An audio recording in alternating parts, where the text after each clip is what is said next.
దేవుని నామాన్ని వందనాలు. ఈ పలువేళ దేవుని సన్నిధిలో కలిసి వచ్చి దేవుని నామాన్ని చేయడానికి దేవుడు మన జీవితంలో కల్పించిన భాగ్యతలను బట్టి దేవునికి స్తోత్రం. రోజుకి దేవుని సన్నిధిలో ఆత్మపూర్ణతను చంపేస్తున్నట్టు అనిపిస్తుంది. దేవుని సన్నిధిలో ఆత్మపూర్ణత లేకపోతే మనం ఆత్మిక స్థితిగతిలో శారీరకంగా ఏదో దేవునికి చేసేటట్టుగా మారి తీరుతుంది. ఆత్మలో ఉన్నవారు ఆత్మలో జీవించి తీరడానికి, ఆత్మాభిషేకానికి ప్రాణాన్ని తీర్చుకోవడానికి ప్రయత్నం చేయండి. లేకపోతే ఆరాధన నాటక వేదిగా మారిపోయి తీరుతుంది. ఆ విషయం గురించి దేవుని యొక్క బిడ్డలు పట్టింపు కలిగే వారిగా మారి తీరాలి. శరీరం బలహీనమైనది, దాన్ని బలపరిచి తీరేందుగా దేవుని ఆత్మశక్తి సహాయపరిచి తీరేందుగా ప్రయత్నం చేసి తీరాలి. లేకపోతే ఇది ఒక మతం కింద క్రైస్తవ్యం ఒక మతం కింద మారిపోవచ్చు. అందుకే ఆ విషయంలో దేవుని యొక్క బిడ్డలు ఆలోచించుకొని దేవుని యొక్క సన్నిధిలో ఒక తీర్మానం తీసుకోవాలి. లేకపోతే ఇలా నటించి ఒక మతముగా సంఘం మారిపోతుంది. నేను ఆ విషయం గురించి అంతగా చెప్పాలనుకోవట్లేదు. మీకు అది నచ్చితే మీరు అది మార్చుకోవచ్చు. లేదు ఇది నాకు పద్ధతి అయితే మీ జీవితం దేవుడు మిమ్మల్ని ఆ రీతిగా నడిపించుగాక. ఈ పగటిలో దేవుని యొక్క సన్నిధిలో మనం వాటి జ్ఞానం కొరకు నిర్మకాండం 19వ అధ్యాయం దాని మొదటి వచనాలు 2 వచనాలు మనం చదివినప్పుడు ఇశ్రాయేలు ప్రజలకు దేవుడు సీనాయి అని చెప్పుచున్నాను కొండపైనకు దేవుడు తోడుకొచ్చిన విషయం గురించి పగటి వేళ చెప్పడానికి కోరుతున్నాను. దేవుని బిడ్డలుగా మనం చూడగలిగితే సీనాయి అన్న దానిని బైబిల్ గ్రంథంలో అది ప్రాధాన్యత కలిగే ప్రక్రియలో రాయబడినట్టుగా మనకి కనబడుతున్నది. సీనాయి అన్న దానిని దేవుడు ఇశ్రాయేలు ప్రజలకి తన మహిమను లేకపోతే తన పరిశుద్ధతను వివరించి తీరేందుగా దేవుడు అక్కడ ఉపయోగించిన ఒక కొండగా బైబిల్ అక్కడ ప్రస్తావించి తీరుతున్నది.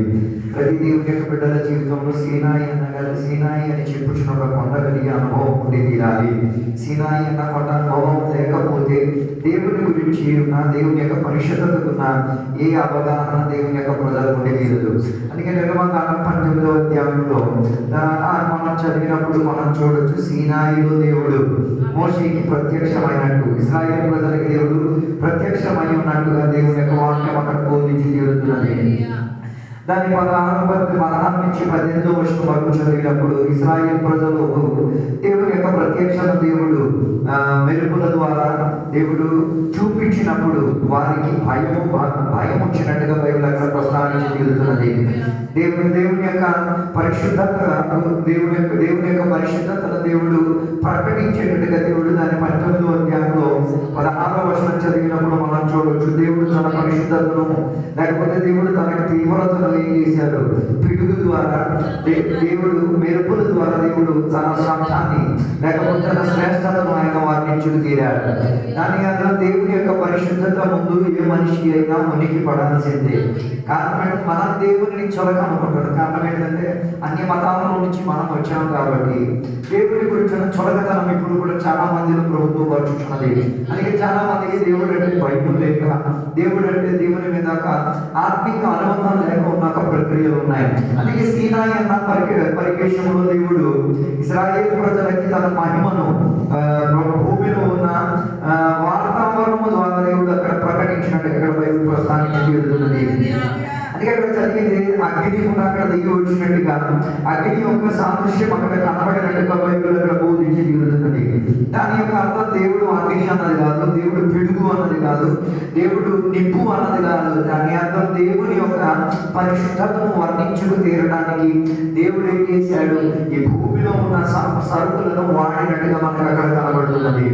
దాని అర్థం దేవుడి యొక్క బిడ్డలు తెలుసుకు తీరాలి. దేవుడు ఈ భూమిలో ఉన్న వస్తువుల మీద ఆశించుచున్న దేవుడు కాదు, దానికి మించిన వాడు అన్నదాన్ని ప్రస్తావించి తీరుతున్నారు. అలాగైతే పగటి వేళ దేవుని గురించి దేవుని బిడ్డలకు ఒక అవగాహన ఉండి తీరాలి. అందుకే సీనాయిలో దేవుని యొక్క పరిశుద్ధతను, దేవుని యొక్క శక్తిని, దేవుని యొక్క ధర్మశాస్త్రాన్ని వివరించి దేవుడు తన మహిమను ప్రకటించినట్టుగా బైబిల్ అక్కడ ప్రోత్సహించి తీరుతున్నది. అందుకే ఎబ్రీ పత్రికలో 12వ అధ్యాయం 21వ వచనం చదివినప్పుడు మోషే కూడా దేవుని యొక్క తీవ్రతను చూసి భయపడిపోయి భయాక్రాంతుడైపోయినట్టుగా బైబిల్ అక్కడ బోధించి తీరుతున్నది. దేవుడిని కన్నారా ఆయన ఏం చేశాడు, దేవుని యొక్క స్వభావ తరగతిని, దేవుని యొక్క ఘనతని వాతావరణం మీద కనబడేటప్పుడు నాయకుడిగా ఉన్న మోషేకి భయపడి తీరింది. అలాగే తీరితే దేవునికి బిడ్డలారా, ఆ మోషేకి భయం రావాలి అంటే మోషే ఎంత మాత్రం దేవుని యొక్క యొక్క శ్రేష్టతను చూసుకోగలిగి తీరారు. దాని యొక్క అర్థం దేవుడి యొక్క మహిమను దేవుడు కూడా చూపించి తీరితే ఏ మనిషి అయినా భయపడి తీరాల్సిందే. అందుకే అక్కడ జరిగినప్పుడు మనం చూడగలిగినది అంత భయానక రీతిగా దేవుడు తన యొక్క ప్రత్యక్షతను అక్కడ బయటకు వచ్చి తీరడానికి కారణం ఏంటిదంటే దేవుడు పరిశుద్ధుడని మనుషులు పాపులు అన్నదానిని ప్రస్తావించి తీరడానికి, లేకపోతే దేవుడిలో పరిశుద్ధత ఉన్నది మనుషులలో పాపక్రియలు అధికముగా ఉన్నది అన్నదానిని ప్రస్తావించి తీరడానికి దేవుడు భూమిలో అగ్నిగా దిగి వచ్చినట్టుగా, నిప్పుగా దిగి వచ్చినట్టుగా, పిడుగుగా దిగి వచ్చినట్టుగా, వెలుగుగా దిగి వచ్చినట్టుగా ఏ నిర్గమకాండములో చదివినప్పుడు మనం చూసి తీరొచ్చు. నేను చెప్పి రావడానుకున్న ఉద్దేశం దేవుని యొక్క మహాతిశయము, దేవుడికి నా మహాసరస్వతను తన పరిశుద్ధతకి ఆయన వ్యాఖ్యానపరిచినప్పుడు మనుషులకు భయం రావడానికి కారణం ఏంటి అంటే వారిలో పరిశుద్ధత లేకపోవడం, లేకపోతే దేవుని యొక్క సన్నిధిలో ఒక రీతి కలిగిన మనస్తత్వం లేకపోవడం అన్నారు. అందుకే రోమాపత్రికలో చెప్పబడుతున్న మనం అందరూ పాపము చేసి దేవుని యొక్క ఆ ప్రక్రియలో నుంచి పడిపోయిన వారు, దేవుడి ఏర్పాటు మనిషిని సృష్టించిన ఆ ఆత్మీక స్థాయి నుంచి పడిపోయి దేవుడి దగ్గర నుంచి దూరమైన వారు అని బయట బోధించి చెప్తున్నది. దాని అర్థం మనుషులకి దేవుడికి ఏమొచ్చింది? ఒక వ్యాధి వచ్చింది, ఒక వేర్పాటు వచ్చి తీరింది. అది దేని వలన తీరింది? అది మనుషులు ఎంచుకున్న పరిశుద్ధతను ఎంచుకోకుండా పాపాన్ని ఎంచుకోవడం వలన వారి జీవితంలో వచ్చి తీరింది. అలాగైతే ఈ పట్టణిలో దేవుని యొక్క బిడ్డలకు కూడా దేవుని యొక్క పరిశుద్ధత గురించి ఒక అవగాహన తీరాలి. అందుకే బైబిల్ చెప్పే ఒక మాట, పరిశుద్ధత లేక దేవుని ఎవరు కనుగోలేరు, దేవుని ఎవరు చూడలేరు. దాని అర్థం చాలా మంది దేవుని చూడలేదు కాబట్టి వారికి పరిశుద్ధతకున్న ప్రాధాన్యత అర్థం కావట్లేదు. అందుకే దేవుని యొక్క బిడ్డలుగా మనకి కూడా ఏముండి తీరాలి? సీనాయి కలిగిన అనుభవం ఉండి తీరాలి. దేవుని యొక్క పరిశుద్ధతను చూడగలిగి తీరేది కాదు. కొందరు పిచ్చి పిచ్చి కళలు చెప్తూ ఉంటారు. నుంచి చీర చూశాను, దేశయ్య తెల్లని అగ్గి చూశాను, ఇవేం కాదు దేవుని యొక్క వ్యాఖ్యానం అని తెలుసు. ఇవన్నీ మనకి మన పాత దేవుని గురించి ఉన్న, లేకపోతే పాత ఏ మతములోనో ఏ విధానంలో మీరు జీవించుచున్నారో అవి నెత్తి మీదకి ఎక్కి దేవుని గురించి ఉన్న అవగాహన లేకపోవడం వలన మనిషి ఆ రీతిగా ఆలోచించి తీరేది. అందుకే నేను చెప్పి రావడానుకున్న ఉద్దేశం, ఇశ్రాయేలు ప్రజలు దేవుని యొక్క మహిమను చూశారు, మోషే దేవుని యొక్క మహిమను చూశారు. అందరూ చూసిన దాంట్లో ఒకే ఒక విషయం, వారికి భయం కలిగి వచ్చి తీరింది, వారికి అర్థమై తీరింది. ఆ దేవుని యొక్క తీవ్రతను చూచి తీరితే ఏ మనిషి కూడా ఏం కాలేడు, నిలబడలేడు. భయం అన్నది వారిలో ప్రభుత్వం వచ్చి తీరింది. కానీ అది అధిక బైబిల్ చెప్పిన మాట, దేవుడిని సేవించే వారు భయముతోనే భక్తితోనూ దేవుడిని ఏం చేసి తీరాలి? సేవించి తీరాలి. అందుకే ఒక విషయం తెలుసుకు తీరాలి, దేవుని బిడ్డలుగా దేవునికి ఆరాధన చేసేటప్పుడు ఆయన అగ్నిగా దిగి రాగలుగుతాడు, పిడుగుగా దిగి రాగలుగుతాడు, కొండ మీద దిగి రాగలుగుతాడు, ఆయన యొక్క సాన్నిధ్యం బుధ మధ్యలోకి దిగి రాగలుగుతాడు. ఎక్కడైనా ఆయన ఏం చేయొచ్చు? దిగి వచ్చి తీరొచ్చు. దిగితే నువ్వు దానిని స్వీకరించుకు తీరడానికి నీ ఆత్మిక మనిషి సిద్ధపాటు కలిగి ఉన్నదా లేదా అని ఒకసారి పరిశోధించుకు తీరాలి. లేకపోతే తెలియక నువ్వు ఏం చేస్తావు? ఆ నిప్పును మొక్కేస్తావు, తెలియక ఆ పిడుగును మొక్కేస్తావు, తెలియక ఆ వెలుగును మొక్కేసేటట్టుగా మనసు మారిపోయి ఉంటుంది. అందుకే దేవుని యొక్క బిడ్డలకు సీనాయి ఆ అనుభవంలో దేవునికి ఉన్న శ్రేష్టతను వర్ణించినట్టుగా బైబిల్ ప్రస్తావించి తీరుతుంది. రెండోదిగా సీనాయిలో మనకి కనబడేది ఇశ్రాయేలు ప్రజలకి దేవునికి కాస్త దూరంగా వచ్చినట్టుగా బైబిల్ అక్కడ బోధించి తీరుతున్నది. అందుకే దాని 19వ అధ్యాయం దాని 12వ వచనంలో మనం చదివి వచ్చినప్పుడు మనం చూడొచ్చు, ప్రజలు దేవునికి ఏమొచ్చింది? ఒక బౌండరీ, ఒక సరిహద్దు వచ్చి తీరేదిగా దేవుడు ఏర్పాటు చేసినది అక్కడ రాయబడింది. అందుకే దేవుడు చెప్పాడు, కొండ మీదకి ఎవరు రావద్దు, వస్తే నీకేమై తీరొచ్చు? మరణాన్ని సిద్ధంగా జరిగి తీరొచ్చు. దాని అర్థం దేవునికి సేవించే వాళ్ళు జీవానికి మరణానికి మధ్య కొట్టుకుంటున్నారు అన్నది తెలిసి తీరాలి. ఎనీ టైం అయితే జీవం, లేకపోతే మరణం జరిగి తీరవచ్చు అన్న విషయం గురించి భయం ఉండి తీరాలి. అందుకే కొందరికి ఆ విషయంలో భయం లేదు. దానికి మీరు అర్థం చేస్తూ తీరాలంటే అనన్య సభ్యుల జీవితం చూడండి. ఏ ఆలయంలో వచ్చారో ఆ ఆలయంలోనే వారి మరణం సునిశ్చితంగా జరిగి తీరింది. దానికి అర్థం ఎందుకు దేవుడు మనుషుల మధ్య ఒక భేద గదిని ఉంచి తీరడానికి కారణం, మనుషులకు దేవునికి మధ్యవర్తిగా ఎవరు రావాలి? యేసయ్య వచ్చి తీరాలి. దాని అర్థం యేసయ్య లేకపోతే మనకేం దొరికి తీరదు, దేవునికి సమీపమై తీరడానికి అవకాశం దొరికి తీరదు. అందుకే ఇశ్రాయేలు ప్రజలకి దేవుడు చెప్పిన ఒక మాట, దేవుడు దిగి వచ్చిన కొండ దగ్గరికి ఎవరు వెళ్ళకూడదు, వెళ్ళకూడదు. వెళ్తే నీకేమైంది ఈరోజు? చావు సంభవించి తీరుచు.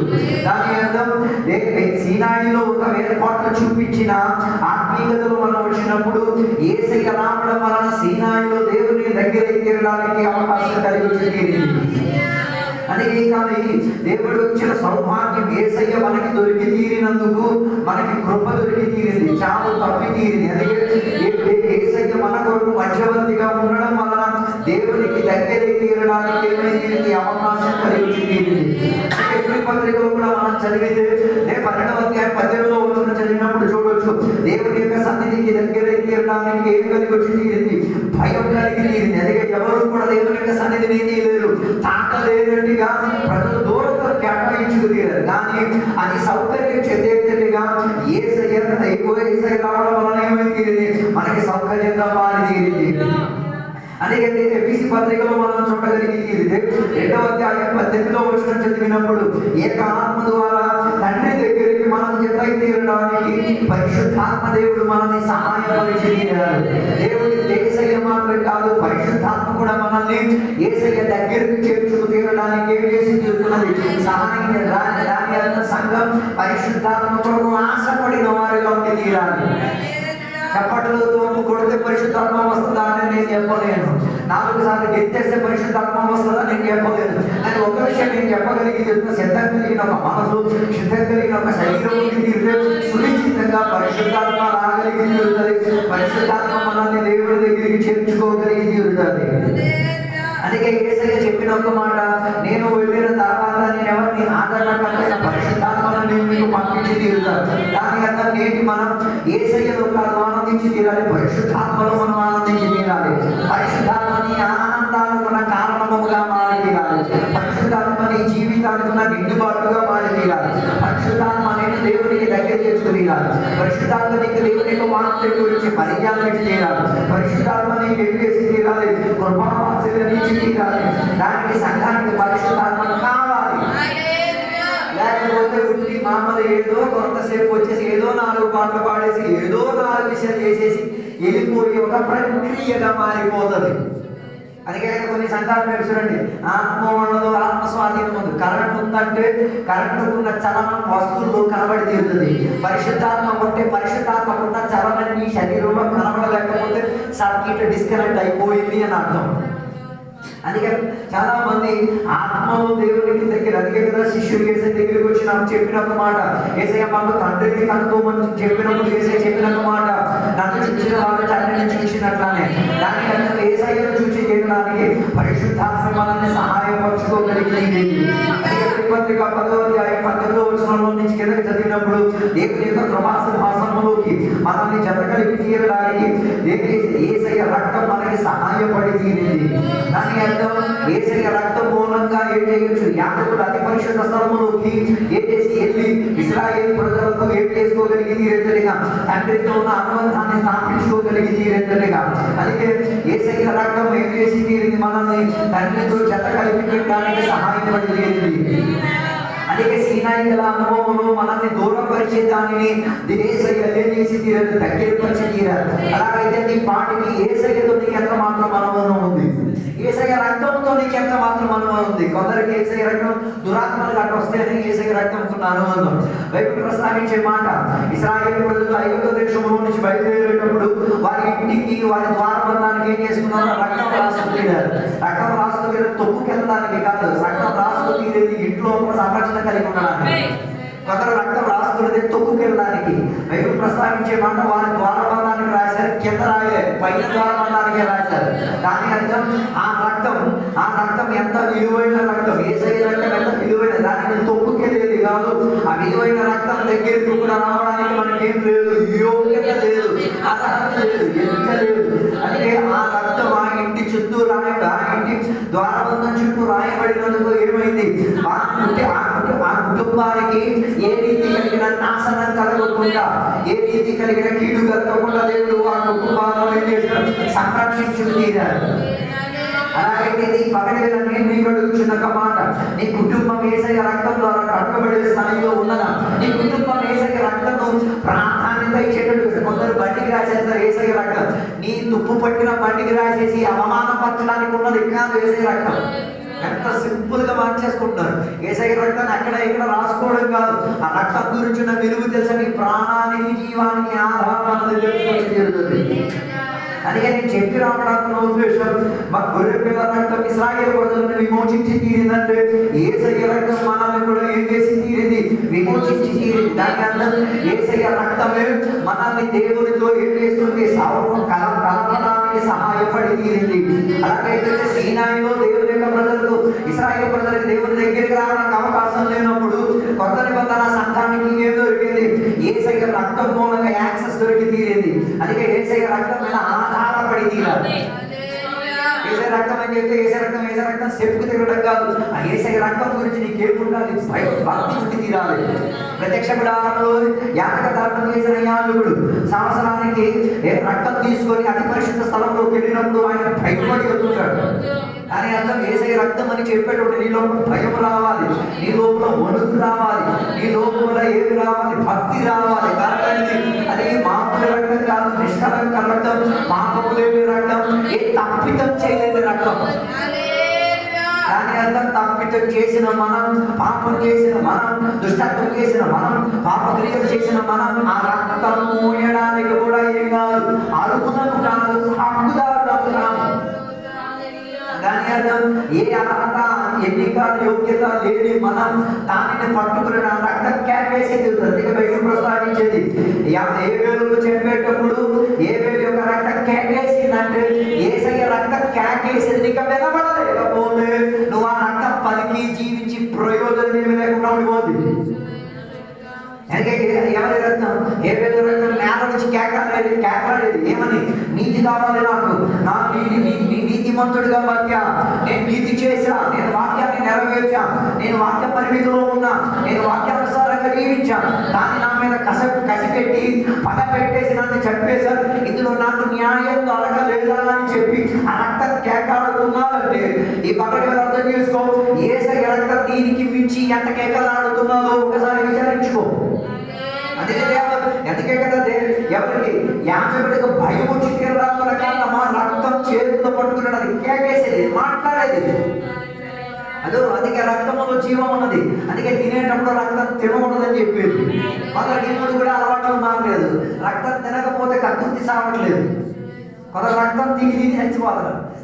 ఆ రక్తం గురించి బైబిల్ ప్రస్తావించింది. రక్తములో జీవం ఉంది, రక్తంలో ప్రాణం ఉంది. దాని అర్థం ఒకరికి ఇంకొకరికి రక్తం ఇచ్చి బతికించి తీరొచ్చు.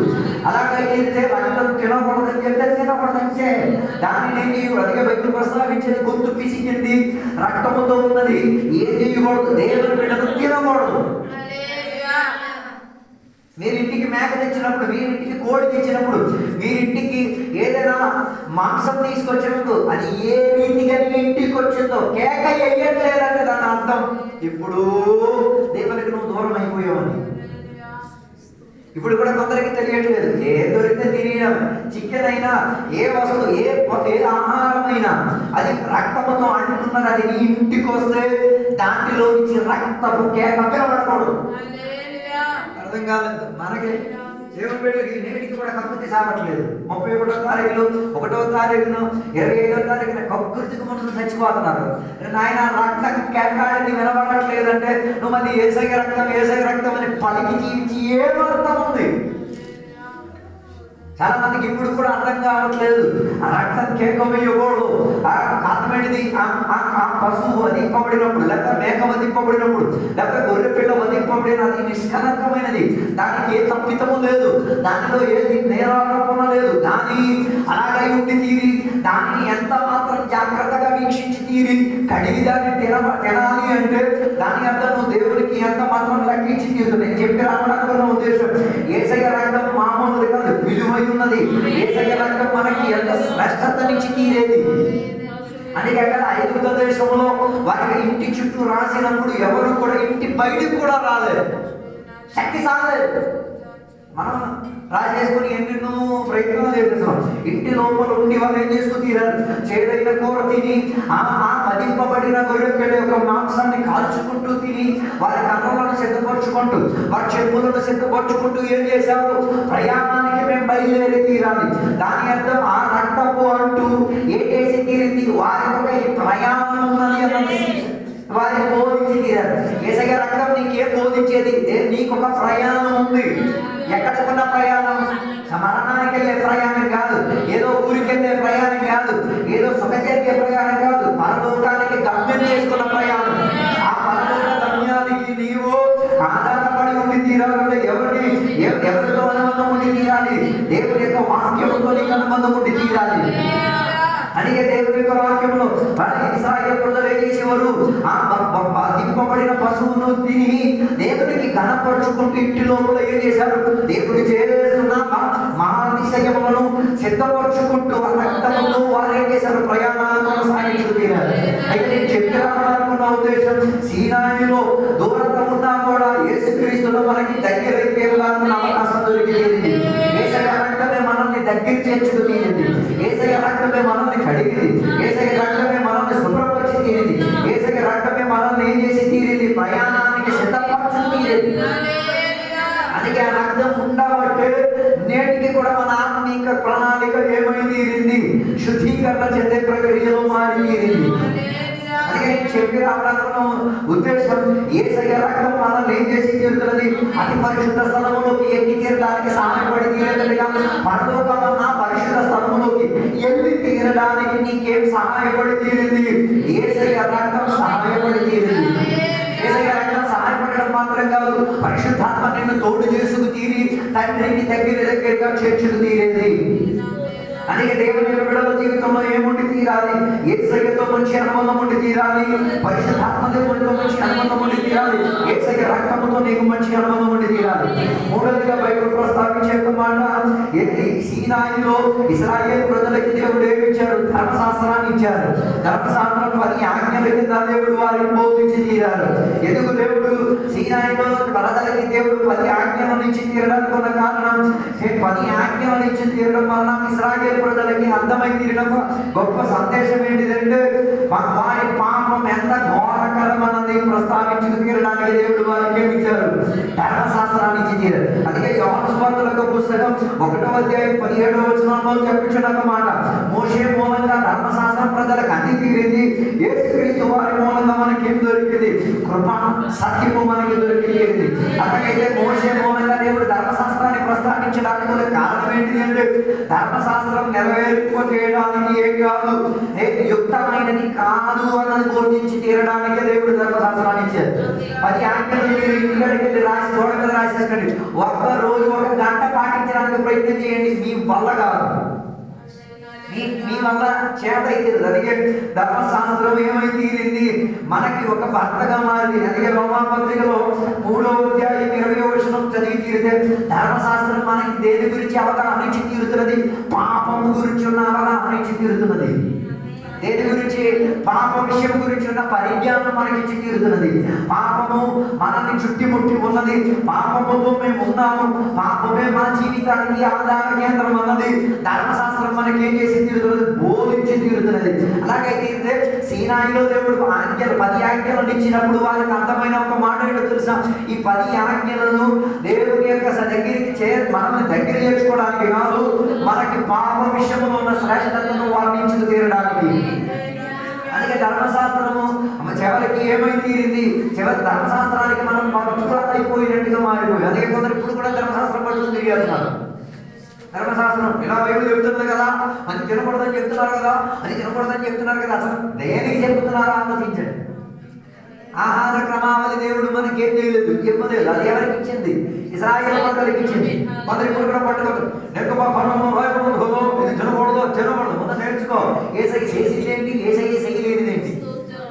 కొన్ని ఆహార పదార్థములను దేవుడు నిషేధించడానికి ఉన్న కారణం, ఇశ్రాయేలు ప్రజలకి కొన్ని ఆహార క్రమావళిలో ఏమొచ్చేది, తీవ్రమైన జబ్బులు వచ్చేది. ఆ జబ్బులు రావడం వలన వారి ఇళ్ళలోకి, వారి ఆరాధనలోకి, వారి ఆత్మీయతలోకి కుష్ఠం వ్యాపరించి తీరింది. వారు నివసించేది గుడారాలు కాబట్టి వారి ఒంటి మీద ఉన్న జబ్బు వారి గుడారాలకు ఏమైతే అతుక్కుపోయింది. అందుకే కదా గజ్జిగాడి తామరగాని ఉంటే ఆడి బట్టలు ఆడింట్లో కూడా ఎవరు ఉండరు. కారణం ఏంటిది? ఆ గజ్జి ఇంకొకరికి వ్యాపడుతుంది కాబట్టి. ఆ ధరించిన బట్టలు అయినా, ఆడు కప్పుకున్న దుప్పటైనా, వాడిన సబ్బు అయినా ఏమైతుంటుంది? ఒక్కొక్కరిలోకి వచ్చి తీరుతుంది. అంత తీవ్రత చెందినది. అలాగైతే వీళ్ళు నివసించిన గుడారంలో పోతే, పక్క గుడారంలో పోతే అందరూ జబ్బులు పాలైపోతారు. అందు గురించి దేవుడు కొన్ని ఆహారం వారికి ఏం చేశారు? నిషేధించే ప్రక్రియలో నుంచి తీరారు. కొత్త నిబంధనకు వచ్చినప్పుడు ఏ ఆహారం దేవునికి స్తోత్రం చెప్పి తినాలి.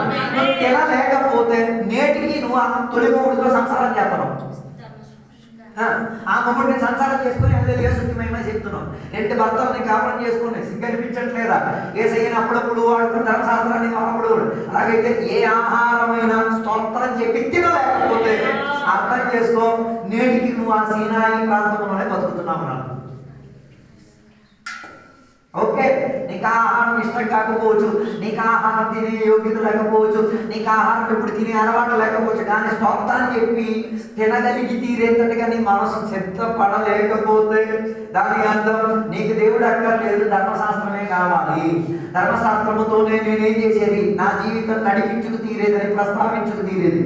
అందుకే కొందరికి ఇది నచ్చదు, కొందరికి అది నచ్చదు. అరే ఎవడో ఒక ప్రార్థన చేసి వండి పెట్టినప్పుడు తినలేనప్పుడు ఎందుకు ఈ అనుబంధాలు? ఓ అమ్మ లేచి పొద్దున 9 గంటల నుంచి లేచి అందరి కోసం, సంఘపడుల కోసం ఆహారం సిద్ధపరిచి అన్నీ చేసి ప్రయాసపడి 5:30 అయ్యేసరికి అన్ని సిద్ధపరిచి ఇంటికి వచ్చి ఉంచి ప్రాంతంలో కూర్చున్న తర్వాత ఆ 9 గంటలకు అయినప్పుడు అందరికీ భోజనం పెట్టేటప్పుడు ఆ 9 గంటలు ఉన్న ప్రయాసం నీకు ఆత్మీయతలో కనబడలేకపోతే నువ్వు రక్షణ పొందినవాడని చెప్పేసి అర్థం ఏంటిది? నువ్వు ఆత్మశక్తి పొందినవాడని చెప్పేసి ఉన్న అర్థం ఏంటిది? నువ్వు అన్ని భాషలు మాట్లాడుతున్నవాడని చెప్పేసి ఉన్న అర్థం ఏంటిది? దాని అర్థం నీ మొగుడు ధర్మశాస్త్రమే. ధర్మశాస్త్రానికి మొగుడే తీరితే ధర్మశాస్త్రం నిన్న పాపం కింద ఇరికించేసి తీరుతుంది. అందుకే నేటికి కూడా చాలా మంది దేవుని యొక్క బిడ్డలకి ఇప్పుడు కూడా ఆత్మిక పరిజ్ఞానం రాలేదు, ఆత్మిక పరిపక్వత రాలేదు. అందుకే ధర్మశాస్త్రం కాదు మనల్ని విడిపించి తీరేది, ధర్మశాస్త్రం మనల్ని ఒప్పించేది. మేము పాపులమే, మాతో పాప క్రియలు ఉన్నాయి, మాకు ఎవరు కావాలి? ధర్మశాస్త్రం నుంచి విడిపించుకోగలిగి ధర్మశాస్త్రాన్ని నెరవేర్చిన ఒకరు కావాలి. అలాగైతే ఇశ్రాయేలు ప్రజలకి ధర్మశాస్త్రం ఇవ్వబడినప్పుడు యేసయ్య మూలంగా మనకి ఏం దొరికింది? కృప దొరికింది. ఈనాటి సంఘ బిడ్డలు అయితే రొట్టి చేప తినమని చెప్పి తినడం తెలియదు. యేసయ్యని వెంబడించేది. మన అలాంటప్పుడు బైబిల్ కూడా చదవమ్మా. యేసయ్యతో వెంబడించిన వారిని రొట్టి చేప ఇచ్చారు, తినగలిగే మనసు లేకపోతే అక్కడికి వచ్చి కూర్చొని ప్రయోజనం. గ్రేవ్ ఉంటేనే మాకు దిగుతుంది. మరి గ్రేవ్ మీ ఇంటికన్నా తీసుకెళ్ళి ఇచ్చేయండి. 5 రొట్టెలు 2 చేపలు ఇచ్చాడు. ఇక్కడ గ్రేవ్ రాలేదు. 5 రొట్టెలు 2 చేపలే. చేప ఉడికిందా కాల్చిందా ఏదో విధానంగా తెచ్చింది, దొరికింది. సంవత్సరం చెప్పచ్చు కాదు. గ్రేవ్ ఉంటేనే దిగిద్ది, కొందరు గేవ్ లేకపోతే తెలియదు. హలో, అందుకే కదా ఈ మన్నా దొరికిన సనుకులాడడానికి కానీ ఈ సిద్ధాంతాలు మన్నా బైబిల్ ప్రస్తావించి మన్నా ఎవరి భోజనం? దేవతలు తిన్న భోజనం. మన్నాను ఏం చేశారు? అలా తింటే చాలు, ఎంత సూపర్గా తినొచ్చు. దానిని నెయ్యిలో వేగి తిన్నారు, దాన్ని రొట్టి చేసుకుని తిన్నారు, దాన్ని రకరకాల విధాలు తిన్నారు. చివరికి విరక్తి వచ్చేసింది. అది ఆ విరక్తి రావడానికి కారణం ధర్మశాస్త్రం అన్న మొగుడు నీ నెత్తి మీదకి ఎక్కాడు కాబట్టి ఆ మొగుడు ఉండబట్టే నీకేం కావట్లేదు. అన్నిటిలో పాదవాకస్తున్న పొందుకు తీరడానికి మనసు కలగలేదు. అందుకే కదా సంగమ లోపల ఏమొచ్చింది? ఆహార విషయంలో గొడవలు వచ్చింది. ఆహార విషయంలో గొడవ రావడానికి కారణం ఏంటిది? కొందరికి మాత్రం ఇచ్చి కొందరికి మాత్రం ఇచ్చుకోలేనట్టుగా ఉన్న ఒక ప్రక్రియ వచ్చి తీరినప్పుడు సంఘములో 7గురిని ఎంచుకు తీరి ఏం చేశారు? ఆ క్రమాలను సిద్ధపరచుకు తీరారు. దాని అర్థం ధర్మశాస్త్రం అధికంగా నెత్తికి ఎక్కేస్తే ఆహారం కూడా నీకేమైపోతుంది? దేవతగా మారిపోయి తీరుతుంది. అర్థం కాదు. అందుకే నేను చెప్పి రావాలనుకున్న ఉద్దేశం ధర్మశాస్త్రం కాదు మనకి మొగుడు. యేసుక్రీస్తు వారు కృప ద్వారా మనకి భర్తై ఉన్నారని, ఆయనకు మనం బద్ధుడై ఉన్నామన్నది మనం ఏం చేసుకు తీరాలి? తెలుసుకునే. అందుకే గలాతీ పత్రిక 3:24 ధర్మశాస్త్రం మనకి ఒక స్కూల్ మాస్టర్ గా మనకి పనిచేస్తుంది. ఎందుకు? యేసుక్రీస్తు వారికి దగ్గర చేర్చుకు తీరడానికి. స్కూల్ మాస్టర్ గారి పని ఏంటిది? స్కూల్లో పాఠాలు చెప్పే టీచర్లకి పాఠాలు చెప్పే ప్రక్రియను సిద్ధపరచుకొని తీరేది. అలాగే తీరితే ధర్మశాస్త్రాన్ని ఒక స్కూల్ మాస్టర్ కింద దేవుడు మనకి ఉంచి బోధించి తీరారు. నువ్వు ఎవరికి దగ్గర తీరాలి? యేసయ్య దగ్గర తీరాలి. అందుకే కదా బైబిల్ చెప్పేది, యేసయ్య వచ్చిన దేనికి? ధర్మశాస్త్రం కొట్టివేయడానికి కాదు, ధర్మశాస్త్రం నెరవేర్చడానికి. మొదటి వేళ యేసయ్యతో నీకు అంటుంటే మరి ధర్మశాస్త్రం ఎందుకు నీలో నుంచి నెరవేర్పు కావట్లేదు? అందుకే కదా కొందరు ఇప్పుడు కూడా ధర్మశాస్త్రంలో ఉన్న ప్రక్రియలు పట్టేసుకొని రుద్దేసుకుంటున్నారు. దాని అర్థం ఇంకా నీకెవరితో అనుబంధం రాలేదు, యేసుక్రీస్తు వారితో నీకు అనుబంధం రాలేదు. అలాగైతే ఇశ్రాయేలు ప్రజలకి ధర్మశాస్త్రం ఇచ్చి తీరడానికి కారణం ధర్మశాస్త్రం ఎంత కఠినయుక్తమైనది, ధర్మశాస్త్రం నెరవేర్పు చేసుకు తీరడానికి ఏం కాదు, అవకాశం ఉన్నది కాదు. ధర్మశాస్త్రాన్ని నెరవేర్చలేవు అన్నది నీకేం చేయడానికి, గుర్తించడానికి దేవుడు ధర్మశాస్త్రం ఇచ్చారు. ధర్మశాస్త్రం గురించి మీరు ఎవరైనా అవగాహన కలిగితే చదవండి, చదివితే మీకు అర్థం ఉంటుంది. మీ వల్ల ఒక్కటి కూడా ఏం కాదు, నెరవేర్చే ఒక ప్రక్రియలోకి రాదు. అందుకే మనకి ఎవరు కావాలి? యేసుక్రీస్తు కావాలి. అందుకే కదా యోహాను 1:7 యేసుక్రీస్తు వారి ద్వారా మనకి ఏమొచ్చింది? కృపయు సత్యం మన దగ్గరకు వచ్చి తీరింది. కానీ ఆయన కృప దొరకడం, కృప అన్న పదానికి అర్థం ఏంటిది? అర్హత లేనిది, ఎన్నిక లేనిది, యోగ్యత లేనిది మనకేమైంది? ఉచితంగా ఇచ్చుకు తీరడం వల్ల తీరి ఉన్నదానినే ఏం చేయవచ్చు? కృప అని చెప్పవచ్చు. మీకు కృప అని అర్థం తీరాలంటే రోడ్డు మీద వెళ్ళేటప్పుడు కాళ్ళు చేతులు లేకుండా అడుక్కొని ఇవ్వండ్రా బాబు ఇవ్వండ్రా బాబు అని ఒకటి మిమ్మల్ని చూసినప్పుడు నీ శరీర అవయాలన్నీ బాగున్నాదని చూసినప్పుడు దేవుడు స్తోత్రం చెప్పేసుకో. ఏమి ఆడికన్నా కాస్త నాకు బాగుంది అన్నది గుర్తించేది కృప అన్నది. కొందరికి ఇప్పుడు కూడా కృప అన్నది అర్థం కావట్లేదు. ఎంత ఆరోగ్యం ఆయుష్ ఉన్నది. ఒకసారి వెళ్ళు సమాధి దగ్గరికి వెళ్ళు, సవాళ్ళు అక్కడ కూలిపోతాడు, నువ్వు ఇంకా బాగానే ఉన్నావు, ఇంకా అందచందాలతో ఉన్న కృపది. ఆసుపత్రికి వెళ్ళి చూడు, ఎందరో మరణపడకలు నీకు తట్టలేక గుర్తులా చందనాలు. అట్లాంటప్పుడు దేవుడికి క్షేమకరంగా ఇచ్చారు. కృప దొరికిన వాడు కృపలో ఆనందిస్తాడు. కొందరికి కృప ఉంది, సత్యం లేదు. ఆరాధనలో సత్యం లేదు, అబద్ధాలు. ఎలాగ అబద్ధాలు అంటే అందులో ఏముండదు, నిజాయితీ ఉండదు, సత్యత వాస్తవికత ఉండదు. సత్యం లేని ఆరాధన, సత్యం లేని ఆరాధన అని చెప్తే అందులో మొత్తం అబద్ధముతో నిండి ఉన్న ఆరాధన. యేసయ్య వస్తే అబద్ధం కాదు, యేసయ్య వస్తే నిజం ప్రస్తావించిన వాడు. అదే బైబిల్ ప్రస్తావించేది సత్యం మనల్ని స్వతంత్రించి తీరును. సత్యం కారణం మనం జీవించేది అబద్ధ మూలములు. అది ఇప్పుడు కూడా కొందరికి అర్థం కావట్లేదు. అబద్ధమే అమ్మబడుతున్నది, అబద్ధమే. ఇంటర్నెట్ మొత్తం అబద్ధాలే. రాత్రి మొత్తం ఈ అబద్ధాలు చూసి చెప్పేసి 2.5 గంటలు కూర్చొని వాక్యం మీద ఏం ఎక్కదు. కారణం ఏంటిది? అబద్ధం అన్న పొలములో సత్యానికి ఏముండదు, విలువ తీరదు. అందుకే కదా బైబిల్ ప్రసారం అబద్ధికులు దేవుని యొక్క రాజ్యాన్ని స్వాతంత్రించారు, పిరికి వాళ్ళు దేవుని యొక్క రాజ్యాన్ని స్వాతంత్రించారు. కారణం ఏంటి? అది దేవుడు ఇచ్చిన విషయం కాదు, అది మనుషులు పొందుకు తీరేది. అందుకే కదా అబద్ధం అధికంగా ఏమైంది? కుటుంబాల్లో, ఆస్తుల్లో, సంపాదనలో, లోకములో అన్నింటిలో అబద్ధమే అధికంగా ఏమవుతున్నది? అమ్ముడు పోయి తీరుతున్నది. ఆ అబద్ధం ఉన్న ప్రక్రియ మధ్యలో కృప పొందిన వారు సత్యం కొరకు నిలబడేటట్టుగా యేసయ్య వారిని సహాయపరిచి తీరుతారు. అందుకే కదా యేసయ్యను అరెస్ట్ చేసే ప్రక్రియలో యేసయ్యను ఒకడు అడిగాడు, రాజు అడిగాడు, సత్యం అంటే ఏంటి అంటే ఆయన సత్యం గురించి బోధించడానికి కూర్చున్నాడు. ఆయనకి సత్యం గురించి ఉన్న అవగాహన లేదు. అన్ని అబద్ధానికి అమ్ముడిపోయేదే. ఒక యేసయ్యలో మాత్రమే ఏముంది? సత్యం ఉన్నది. యేసయ్య వాక్యం. అందుకే బైబిల్ చెప్పేది దేవుడు మనిషి కాదు అబద్ధం చెప్పడానికి. ఆయన మరి నరపుత్రుడు కాదు, ఏంటి అబద్ధాన్ని ప్రస్తావించదు. దేవుని యొక్క మాట నిజమైతే అది నిజముగానే ప్రస్తావింపబడి తీరుతుంది. అందుకే నేను చెప్పి రావాలనుకున్న ఉద్దేశం, అబద్ధ గౌరవములు మనం జీవించి సత్యానికి ఎంత మాత్రం ప్రాధాన్యత ఇచ్చి తీరుతున్నాం. దేవుని యొక్క వాక్యంలో కాయిన్ హాబేలు గురించి మీరు ఎప్పుడైనా చదివినప్పుడు చూడొచ్చు. కాయిన్ హాబేలు యొక్క జీవిత చరిత్రలో దేవుడు కాయిన్కి ఒక మాట అడుగుతున్నారు, ఎందుకు నీ మొహం ఏమైపోయింది? మంచి చేసుంటే ఏమైనా అంగీకరణగా మారదు. అక్కడ ఒక మాట చాలా బాగా రాయబడింది. ఎక్కడ చెప్తున్న ఒక మాటలు మనం చూడగలిగితే దేవుడు ఆయనతో చెప్పిన ఒక మాట, దాని 3వ వచనం 4వ వచనం, హేబేలు కూడా తన మందల తొలిచూలున పుట్టిన వాటిలో త్రోపిన వాటిని కొన్ని తెచ్చెను. లేదు 6-7 యెహోవా కయీనుతో నీకు కోపమేలా, మొహము చిన్నపుచ్చుకున్నావని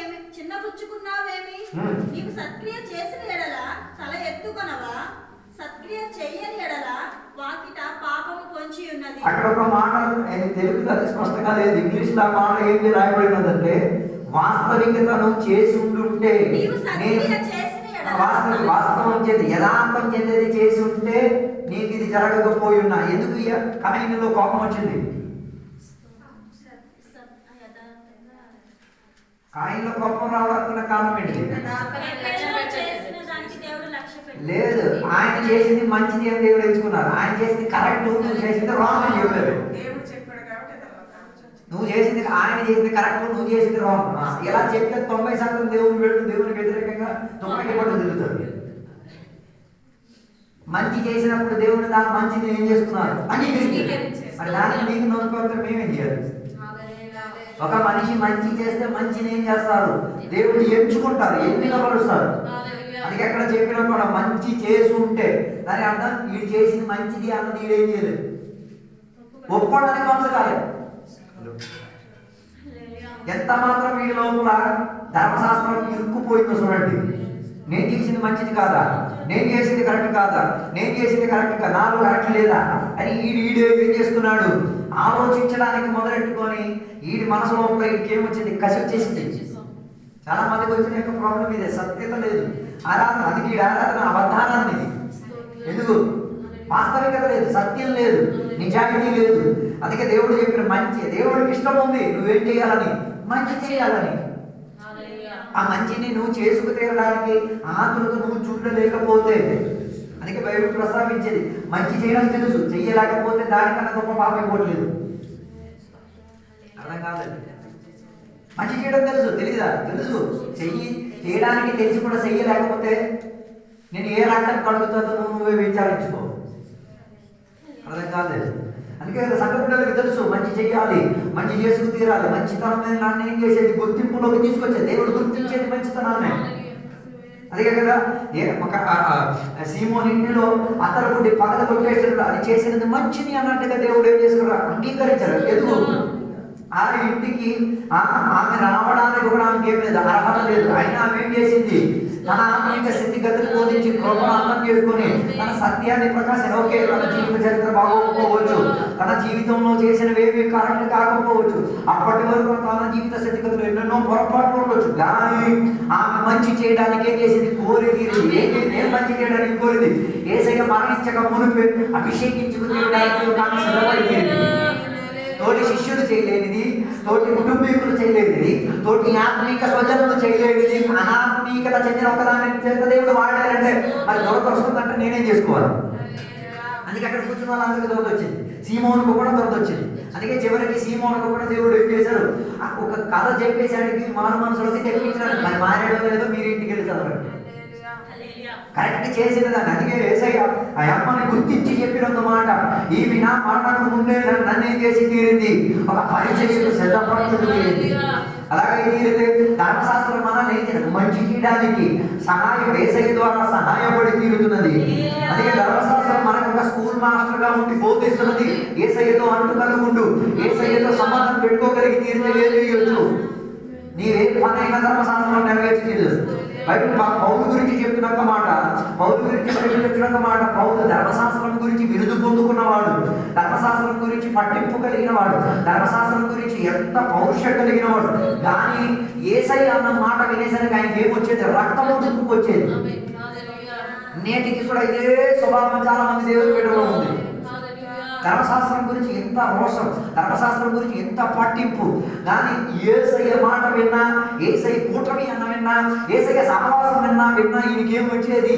పిచ్చెక్కి వచ్చేది. కారణం ఏంటిది? ఆయన ధర్మశాస్త్రం నెరవేర్చిన వాడు అన్నది ఈయన ఏం చేసుకోలేకపోయాడు, అంగీకరించలేకపోయాడు. సో ఎప్పుడు నువ్వు ధర్మశాస్త్రానికి అధిక ప్రాధాన్యత ఇచ్చిస్తున్నావు, దాని అర్థం యేసయ్య నమ్మకముడు, యేసయ్య వల్ల ఏం జరగదు అని నువ్వే ప్రస్తావించుకు తీరింది. అందుకే ఈ పగటి వేళ సీనాయిలో దేవుడు ధర్మశాస్త్రం ఇచ్చారు. యేసయ్య మూలంగా మనకి ఏం దొరికింది? కృపా సత్యం దొరికింది. దాని అర్థం సీనాయిలో ఉండి బతుకుండడం కాదు, సీనాయి నుంచి ఎక్కడికి? కనానుకు ప్రయాణమై తీరాలి. అలాగై తీరితేనే ఏమై తీరొచ్చు? నీవు కృపను అనుభవించి తీరొచ్చు. ఈ పగటి వేళ ఎంత మాత్రం నువ్వు కృపను అనుభవిస్తున్నావు? ఆరాధన వచ్చే దేనికి? కృప ఉన్నా అనుభవించున్నావు కాబట్టి. కొందరికి కృపానుభవం లేదు కాబట్టి ఆరాధన అక్కర్లేదు. కారణం ఏంటి? దేవుడు ఆడు ఎప్పుడు ఆదివారం ఎత్తే సోల్లే. కారణం ఏంటి? కృపాంతమైన వాడు. బైబిల్ చెప్పేది యేసుక్రీస్తు వారి మూలక కృప వెంబడి కృప దొరికింది. ఒక కృప కాదు, 2 కృపలు మనకి దొరికింది. ధర్మశాస్త్రం మనకి ఇవ్వలేనిది యేసయ్య మనకి ఇచ్చినప్పుడు ఎంత వ్యగ్రత చూపించి మనం బయలుదేరుతాం. అందుకే కదా మన ఆరాధన అబద్ధారాధన అని చెప్పాలనుకున్న కారణం ఆరాధన మనకేం లేదు, స్పీడ్ లేదు, వ్యగ్రత లేదు. నేను ఆరాధన చెయ్యకపోతే, నేను ఆరాధనకు వెళ్ళలేకపోతే, నేను ఆరాధన పానభాగత లేకపోతే నేను అనుభవించిన కృప నిష్ప్రయోజన పరుచుతున్నానని తెలుసుకోలేకపోతున్నాను. అందుకే చాలా మంది కృపను నిర్లక్ష్యపరిచి తిరుగుతున్నారు.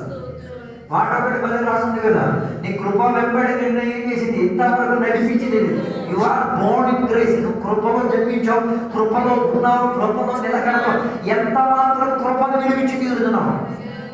కృపను విలువించి తీరితే ఆరాధనకి, సువార్త చెప్పడానికి ఈ వ్యగ్రత చూపి ఒక్కడైనా సువార్త చెప్పాలి. ఈ 2026 సంవత్సరం వచ్చి ఇప్పుడు ఎన్ని రోజులు అయింది?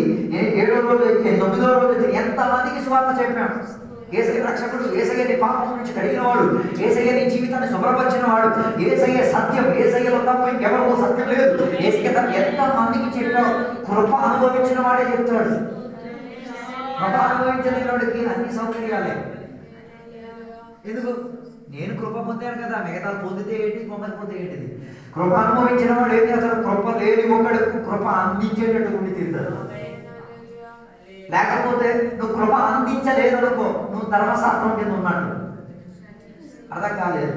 నీకు కృప దొరికింది, నువ్వు కృపలో విడుదల పొందావు. నీకు కృప ఉండి ఇంకొకరికి కృప ఇవ్వలేకపోతే నీ లోపల ఏం వ్యాపారం వస్తున్నది? ధర్మశాస్త్రం ఒకటి వ్యాపారం వస్తున్నది. ఆ ధర్మశాస్త్రం వద్దురా, స్వార్థ చెప్పదు, గుడేస్తాడు, స్వార్థ చెప్పొద్దు, తిట్టేస్తాడు, స్వార్థ చెప్పొద్దు, స్వార్థ చెప్తే గోగుడి పడతాడు.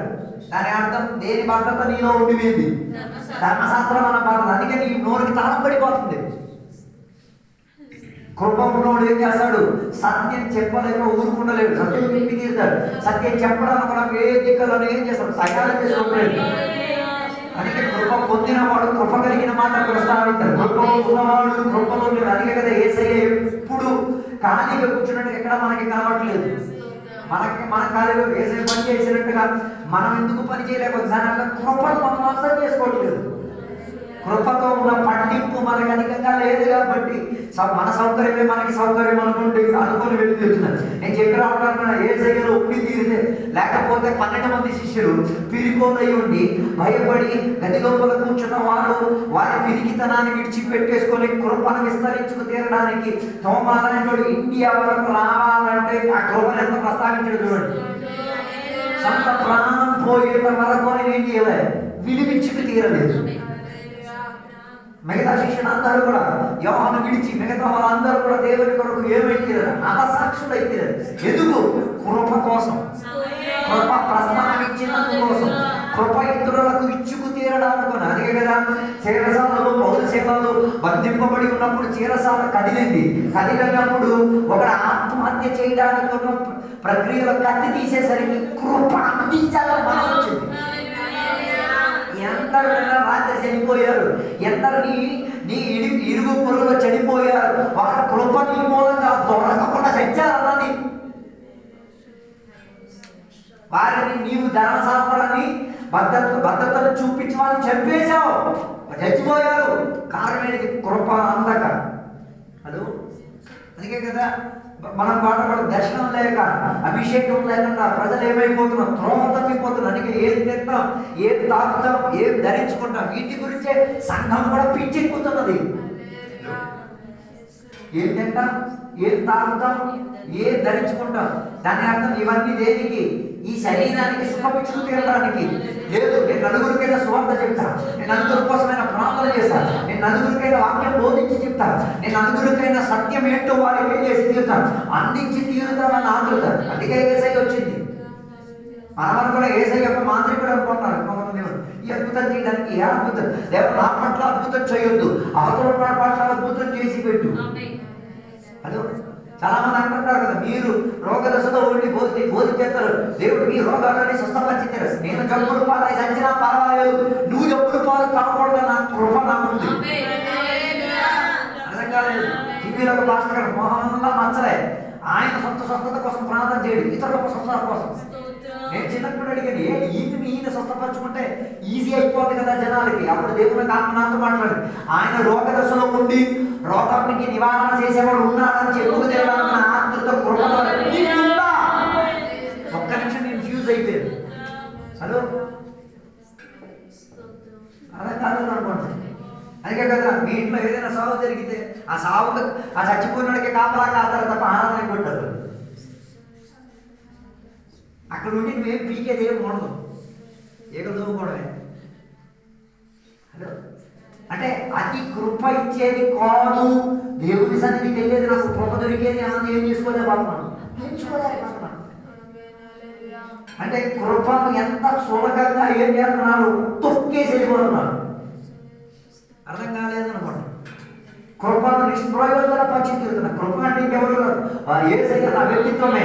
ఆయన ఇంత చుక్క అడిగే కదా యేసయ్య దగ్గరికి సాతాను చెప్పిన ఒక మాట, ఒక్కసారి నన్ను సాగిలపడి తీరితే ఏం చేసి తీరుతారు. ఎన్నిసార్లు ఆస్తి సంపాదించుకున్న ప్రక్రియలో యేసయ్య నమ్మేసి తొక్కేసి వెళ్ళావు. ఆలోచించు. వాటి గురించి ఈరోజు నీకు ఒక ఏముండి తీరాలి, ప్రతిస్పందన వచ్చి తీరాలి. సీనాయిలో దేవుడు దానిని గుర్తించేవాడు. సీనాయిలో దేవుడు ధర్మశాస్త్రం ఇచ్చాడు, గుర్తించదు. నాయన నేను ఈ ధర్మశాస్త్రం నీకు ఇచ్చి ఇది నువ్వు నెరవేర్చలేవు, నెరవేర్చుకు తీరడానికి ఎవరు వచ్చి తీరుతున్నాయి, యేసయ్య వాడు వచ్చి తీరుతున్నారు. అందుకే సీనాయిలో ప్రజలకు ఏమొచ్చింది, భయం వచ్చింది. సీనాయిలో ప్రజలు ఏమై తీరారు, దేవుని యొక్క మాట వినేసరికి వారు చచ్చిపోతారన్న ఒక భయం వచ్చి తీరింది. అందుకే సీనాయిలో దేవుని యొక్క ఆ స్వరం వినేసరికి ప్రజలు ఏం చేయలేకపోయారు, దగ్గరకు రాలేకపోయారు. దాని అర్థం దేవుడు సీనాయిలో భయం ఉన్నా యేసుక్రీస్తు వారిలో ఏముంది, ప్రేమ ఉంది. అందుకే కదా యేసయ్య మృదులమైన స్వరములో ప్రజలకి ఏం దొరికేది, ప్రేమ దొరికేది.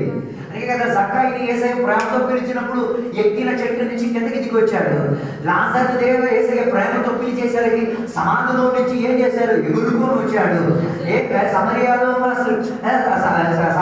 స్త్రీతో యేసయ్య ప్రేమతో సంభాషించేటప్పుడు ఆ ప్రేమ ఆమెను ఏం చేసింది, బిందును వదిలేసి ఊరిలోకి వెళ్ళి సాక్ష్యం చెప్పుకొని తీసుకురాగలిగింది. మనం భయంలో బతుకుతున్నాం కాబట్టి ప్రేమను చాటించలేకపోతున్నాం. అందరికి భయం, అన్నింటికి భయమే.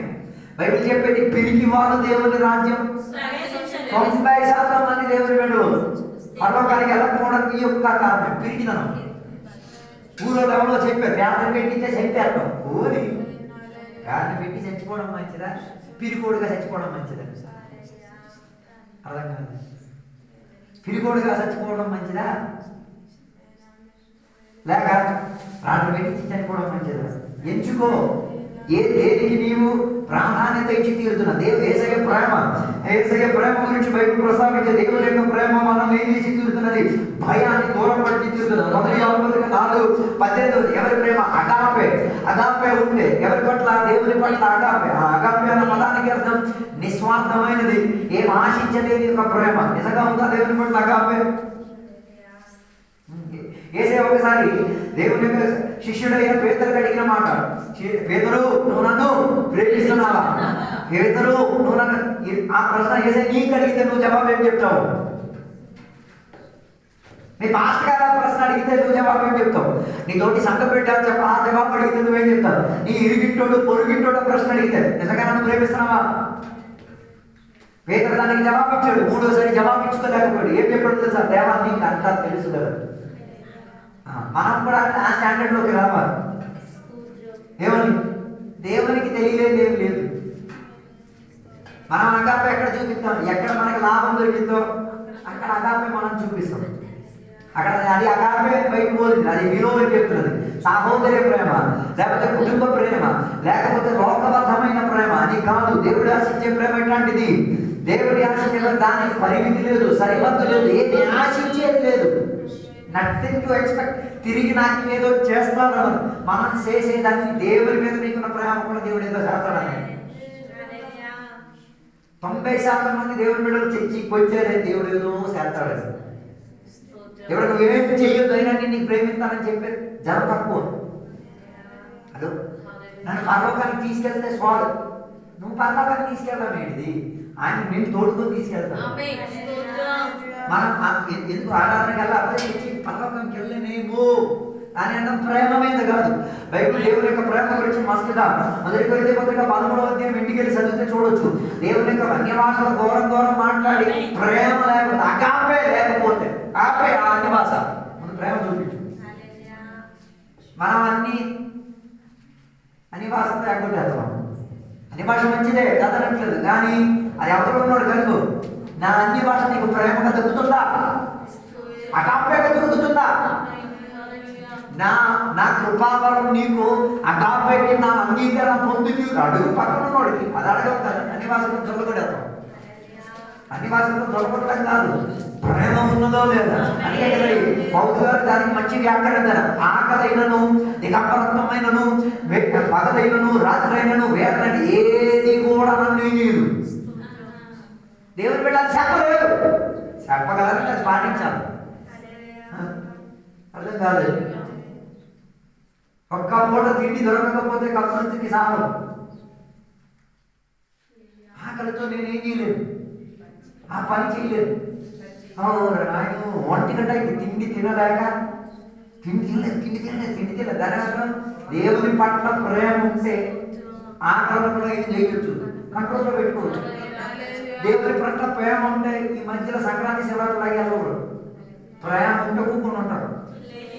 అక్కడ ఎప్పుడు తిరిగిడే అది ఏమి ప్రస్తావిస్తున్నాం? దేవుని మీద ప్రేమ ఉన్న చోటులో ఆ దయ ఉంటది, ఉదగలిగే మనసు ఉంటది.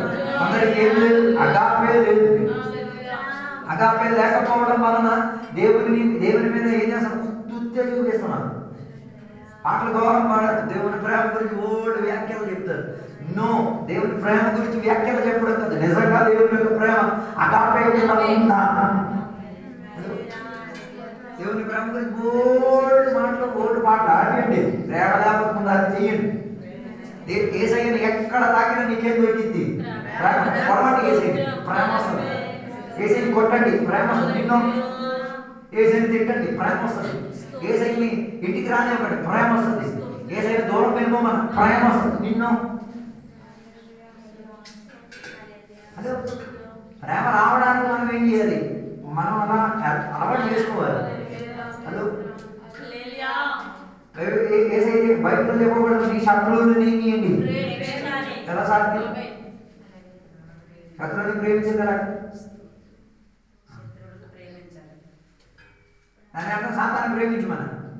ఆడు మరణించుకోండి, ఆడు బాగుపడలేడు, కానీ ఆడి క్రియలో ఏం చేయొచ్చు? దేవుని పట్ల నీకు ప్రేమ ఉండి ఆడు చేసే పనులు ఒక్కొక్కటికి సరిగ్గా చేయొచ్చు. ఎందుకు? మరి ఆడికి కంచి చొప్పులో ఉంచేస్తే ఆడి ఇంకెవడి మీద దాడులు చేయకూడదని కాదు. అర్థం కాదు. అందుకే నీ శత్రువు కొరకు ప్రార్థన చేయాలని చెప్పి ఎన్ని గంటల ప్రార్థన చేయాలని అక్కడ చెప్పలేదు. ఎన్ని గంటలు చేయాలని చెప్పలేదు. ప్రార్థన చేయాలంటే శత్రువులు చేయాలి. శత్రువుని ఎలా పుట్టించేది? పుట్టించడానికి ఏం అక్కర్లేదు. అది ఆటోమేటిక్ నువ్వు ఏ మంచి చేసినా ఆటోమేటిక్ శత్రువులు చూపిస్తారు. అది అగాపే ఉంటే, దేవుని ప్రేమ ఉంటే దేనినైనా మనం ఏం చేయొచ్చు? స్వతంత్రించుకోవచ్చు. దాని అర్థం సీనాయిలో వారికి భయం వచ్చినప్పుడు సీనాయి దాటిన తర్వాత యేసయ్య మీద ఉన్న ప్రేమ, నానాతో ప్రేమ. అందుకే కదా విలియం కేరీ గారు మన దేశానికి రావడానికి కారణం ఏంటి? ప్రేమ. దేవుని ప్రేమ ఉండబట్టి. దేవుని ప్రేమ లేకపోతే సొంత ఊరు విడిచిపెట్టి, సొంత దేశాన్ని విడిచిపెట్టి స్వజనుల దగ్గరికి తిరిగి వచ్చి ఎక్కడికి వచ్చి చావాల్సిన పరిస్థితి లేదు. ఎందుకు? ప్రేమ ఉండబట్టి. మనకి ప్రేమ ఉందో మాత్రం ఉంది. దేశం పట్ల మనకి ప్రేమ ఉందా? ఉంది. ఆ జెండా కొరకు తిరిగేసిన రోజు మాత్రమే ప్రేమ ఉన్నది. అది గుర్తునే. ఆ జెండా కొనుక్కున్న నువ్వు అది సిరిగిపోయిన జెండా కింద పడకుండా చూసిన రోజులు ఉన్నాయా? కాలం ఉన్నాయి. అదే ప్రేమ ఉంటే అది గుండె లోపల ఉంచుకోవాల్సింది, వస్తువులో చూపించుకోవడానికి కాదు. యేసయ్య ప్రేమను మీరు చూడండి. మరణించిన గడువులో కూడా ఏం చేస్తున్నారు? ప్రార్థన చేసి ఏమని? మనం మరణించే గడువులు అయితే ఏం ప్రార్థన చేస్తారు? కొందరు మరణించే గడువు చూడలేము. మేము సౌభాగ్యం చెందిన వాళ్ళకి సౌభాగ్య మరణం దొరికేది. సౌభాగ్యం చెందిన మరణానికి వాళ్ళు ఏం చేస్తారు? దేవా ఇదిగో నేను వస్తున్నాను, రెడీ. మార్పు పొందలేని కుటుంబ విడుదల ఉంటుంది, దేవా వారిని విడిపించండి దేవా అని చెప్తారు. యేసయ్యని చూడండి, ప్రేమ అగాపే ఉండబట్టి ఆయన అగాపేని ఎక్కడ సిలువ మరణంలో బోధించి తీరారు. సొంత తలం తన సొంత భుజం మీద పెట్టేటప్పుడు కూడా ఇతరుల పట్ల ప్రేమ కలిగింది. తన బట్టలు మొత్తం ఊడబెట్టిన జనాన్ని చూసినప్పుడు ఆయనకు ప్రేమ కలిగి తీరింది. దిగంబరత్వంతో నిలబెట్టేటప్పుడు కూడా ఇతరుల పట్ల ఆయనకు ప్రేమ. మనకు నీ బట్టలు నీ ముందే ఒకడు వాటా చేసుకొని తీసుకెళ్ళిపోతే ఏం బయటకు వస్తుంది? మనం అనుకుంటున్న నీ బట్టలు కారణం లేదు. ఈ లోకం నీ బట్టలు ఊడబీకుతుంది. ఊడబీకేటప్పుడు అగాపే బయటకు వస్తున్నదా లేక ధర్మశాస్త్రం బయటకు వస్తున్నదా? ఏది బయటకు వస్తున్నది? ఈ పగటి వేళ ఒకసారి విచారణ చేసుకు తీరడానికి ప్రయత్నం చేసుకునేది. అందుకే బయటకు ప్రస్తావించేది దేవుని యొక్క అగాపే ప్రేమ ఏ భయాన్ని వెళ్ళగొట్టి తీరుతుంది. దేవుని ప్రేమలో ఉంటే చీకటికి భయపడరు. చీకటికి భయపడుతున్నట్టు దేవుని ప్రేమ నీలో లేదు. దేవుని ప్రేమ కాదు, దొంగ ప్రేమ అది. దేవుని ప్రేమ ఉంటే ఏ దేశానికి వెళ్ళడానికి భయం అనిపించదు. దేవుని యొక్క ప్రేమ ఉంటే ఏ పని చేయడానికి ఏమనిపించదు, భయం అనిపించదు, తీరదు. చాలా మందికి భయం అనిపించుకు తీరడానికి కారణం ఏంటిది? దేవుని ప్రేమ లేదు కాబట్టి. పౌలు గారిని అడిగితే చెప్తారు, ఎవరెవరికి ఆయన సువార్త చెప్పారు, ఆయన ఖైదీగా జైల్లో పడేటప్పుడు ఒక్కడు కూడా వచ్చి ఆయన ఏం చేయలేదు, ఆయన వారి కోసం ప్రార్థన చేశాడు. తెలుసు వారు రాడు, వారు కీడే చేస్తారు, నేను చేయాల్సిన వాళ్ళు కీడే చేస్తారని తెలుసు. అయినా వారి పట్ల ఆయనకి ఏముండేది? ప్రేమ ఉండేది. పద్మస్థితిలో యాహోవా గారిని పడేశారు. ఎవ్వరూ రాలే బతికించడానికి, ఎవ్వరు రాలే, ఒక్కడు రాలే. ఒంటరి వాడిగా అక్కడికి పంపించారు. ఒంటరి వాడిగా అక్కడికి పంపించేసి ఆయన ఏమనుకున్నాడు, రాజేమనుకున్నాడు, ఇక్కడ అక్కడ కొన్ని రోజులు ఉంటే ఏ మొసలో ఏ నక్కో ఏ కుక్కో ఏదో వచ్చి వాటిని ఆయననే చెప్పేస్తారు. కానీ మరసటిసారి బతికేడా లేదా చూడడానికి మంచి బతికే ఉన్నాడు. కారణం ఏంటి? ఇన్ని లేదు, ఏ సౌకర్యాలు లేదు, ఏ సదుపాయం లేదు. దేవుని మీద ప్రేమ ఉంటే ఎక్కడ ఏ అకాపేటైనా మనకొచ్చు. అంటే కొన్ని దేవుని మీద ఎక్కడ బతకడానికి కొన్ని సంఘాలు బతకలేకపోతున్నారు. ఏం లేదు. అగాపే ఉంటే పద్మోసులో యోహాను బతకగలిగింది. అగాపే ఉంటే దేవుని బిడ్డలు ఎక్కడైనా బతికి వచ్చింది. నాలుగు పక్క బడ్డీ మందుసారా ఉన్నా కూడా మనిషి శుభ్రంగా దేవుని దగ్గర ఆరాధిస్తూ మన లోపల నుంచి ఎక్కడికి వెళ్ళిపోయేది కాదు. దేవుని మీద ప్రేమ ఉంటే సినిమా నో, దేవుని మీద ప్రేమ ఉంటే ఇంటర్నెట్ కాదు నాకు ప్రాధాన్యత, దేవుని మీద ప్రేమ ఉంటే నాకు ప్రాధాన్యత. అందుకే బైబిల్ ప్రశ్న ఏది నీ హృదయంలో ఉన్నదో వాటి మీద నీ మనసు గురిపెట్టుంది. అర్థం కాలేదు. దేనిని నీవు అధికంగా గౌరవిస్తున్నావో దానిని నీవు అధికంగా ఏం చేసేది? ప్రేమించేది. మీ అమ్మ కన్నా, మీ నాన్న కన్నా, నీ కుటుంబం కన్నా దేవుని ప్రేమిస్తున్నావా? నువ్వు చర్చికి వెళ్తా, నీకు ఇంట్లో తోలేస్తా అన్నప్పుడు కూడా నేను చర్చికి వెళ్తాను. నాకు దేవుని మీద ఏముంది చెప్పలేకపోతే అగాపే మనలో లేదని అర్థం. అందుకే యేసయ్యను మీరు చూడండి, ఆయన మూలంగా ఏం దొరికింది? మనకి అగాపే దొరికింది. అందుకే యేసయ్య రోగగ్రస్తులను చూసినప్పుడు వారిని స్వస్థపరచలేక ఉండలేకపోయారు. గుడ్డి వాళ్ళని చూసినప్పుడు వారిని స్వస్థపరచలేక ఉండలేకపోయారు. కుంటోను చూసినప్పుడు వారిని స్వస్థపరచలేక ఉండలేకపోయారు. వేదన పడుతున్న మనిషిని చూసినప్పుడు కన్నీరుని చూడకుండా ఉండలేకపోయారు. ప్రేమ ఉండబట్టి. మనకి ప్రేమ లేదు కాబట్టి అవసరం ఏడ్పిస్తాం, అవసరం నొప్పి కలిగించేటట్టుగా మాట్లాడతాం, అవసరం ఉన్నాడు వేదనలో మనం ఇంకా పాదభాగస్తున్నాం. తర్వాత ఒక డైలాగ్ పడుతుంది, నేను నీకోసం ప్రార్థన చేస్తాను, నువ్వు నా కోసం బుల్లెట్ కోసి. అది ప్రేమ కాదు. అదేంటి అంటున్నా? ప్రార్థన చేసి ఎన్ని గంటలు కూడా చేస్తున్నాం కూడా చెప్పు. ఇప్పుడు ఒకసారి చేస్తుంటాడు. హలో, నిజమైన ప్రేమ ఉండి తీరితే ఎన్ని మైలైనా దేవుని కోసం ఏం చేయొచ్చు? నడవడానికి మనకి ఏం లేదు, దేవుని మీద ప్రేమ లేదు. అందుకే బైబిల్ చెప్తున్నది లోక స్నేహం దేవునికి వైద్యం. మీకు లోకం మీద స్నేహం లేదా? లోక స్నేహం రెండు రీతిగా ప్రదర్శనపరచు. ఒకటి శారీరక అవయవాలను ప్రదర్శనపరచవచ్చు, రెండోది మానసికంగా ప్రదర్శనపరచవచ్చు. బాహ్యంగా మనం ప్రదర్శనపరచవచ్చు. దేవుని ప్రేమ లోక స్నేహం, లోకం పట్ల స్నేహం. బట్టల మీద అధిక ప్రాధాన్యత ఇస్తున్నామంటే దాని అర్థం ఇండైరెక్ట్ గా ఏ బట్టలు మనకి కావాలంటే ముద్ద నేను అనట్లేదు. బట్ నాకు తెలిసిన నాకు ఒక స్నేహితుడున్నాడు, ఆడు ఇస్త్రీ చేయడానికి 40 నిమిషాలు తీసుకుంటాడు. ఏమంటే రోబో లాగా ఉండాలట. బట్టలు రూపంలో నిన్న వరకు పిచ్చిరా నాయన ఇది. బట్టలు ఒక్క ఒక్క ఒక్క ఒక్క నిప్పు కాస్తే కాలిపోయేదే. కొందరికి ఎన్ని బట్టలు దొరికినా ఏముండదు. నాకైతే బట్టలు పెరుగుతున్నాడు ఎవరికొకరికి ఇచ్చేది అనిపిస్తుంటుంది. ఖాళీ చేస్తుంటే ఏమైపోతుంది? బైబిల్ చెప్తున్నాక మాట, నీకు కానీ 2 బట్టలు ఉంటే మరి ఎవడో సొమ్ము పెట్టుకొని తిరిగేస్తున్నావు. ఎప్పటికి కూడా ఏం అర్థం కావట్లేదు. ఇది నాది కాదు అన్నది అర్థం కావట్లేదు. అలాగైతే నీకు 2 కన్నా మించిన ఉంటుంది. అలాగైతే ఒకడికి ఒకటే యుక్తమైనది. ఆ క్రైస్తవ్యంలోకి వెళ్తే అని మూసేసేది వెళ్ళిపోతారు.